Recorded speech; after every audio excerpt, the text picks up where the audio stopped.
জানেন, প্রধানমন্ত্রী শেখ হাসিনা আজ রাষ্ট্রপতির কাছে পদত্যাগপত্র জমা দিয়েছেন এবং আমি তা গ্রহণ করেছি।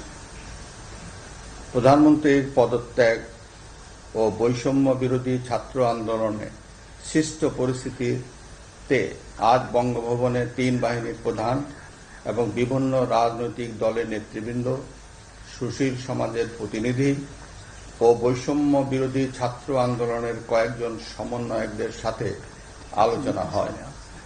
শুরুতেই সেনাপ্রধান বিরাজমান সার্বিক পরিস্থিতি ও রাজনৈতিক দলগুলোর সাথে তার আলোচনা সম্পর্কে আমাকে অবহিত করেন।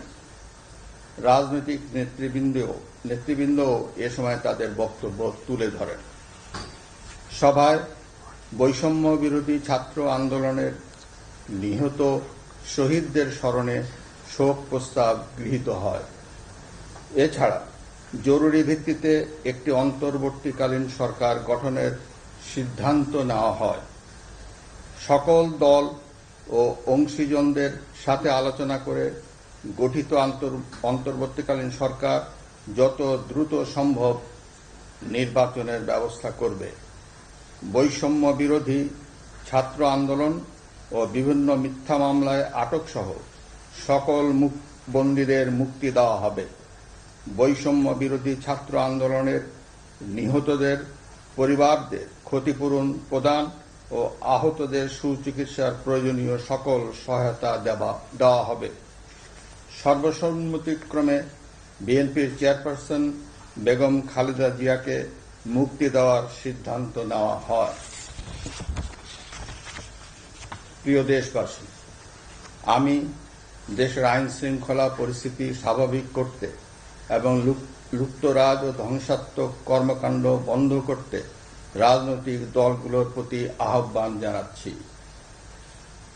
জনগণের জানমাল ও রাষ্ট্রীয় সম্পদ রক্ষায় সশস্ত্র বাহিনীকে কঠোর পদক্ষেপ নেওয়ার নির্দেশ প্রদান করছি।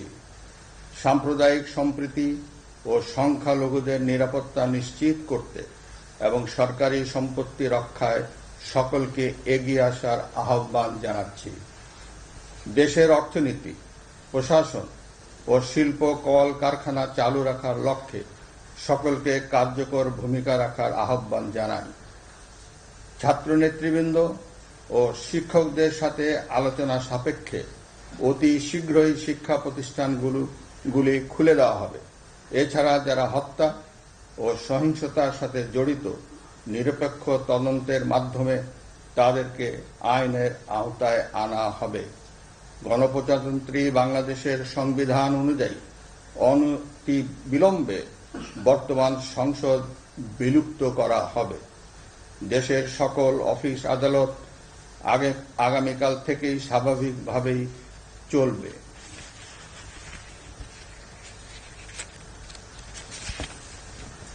প্রিয় দেশবাসী, আসুন আমরা দেশকে বাঁচাতে একযোগে কাজ করি।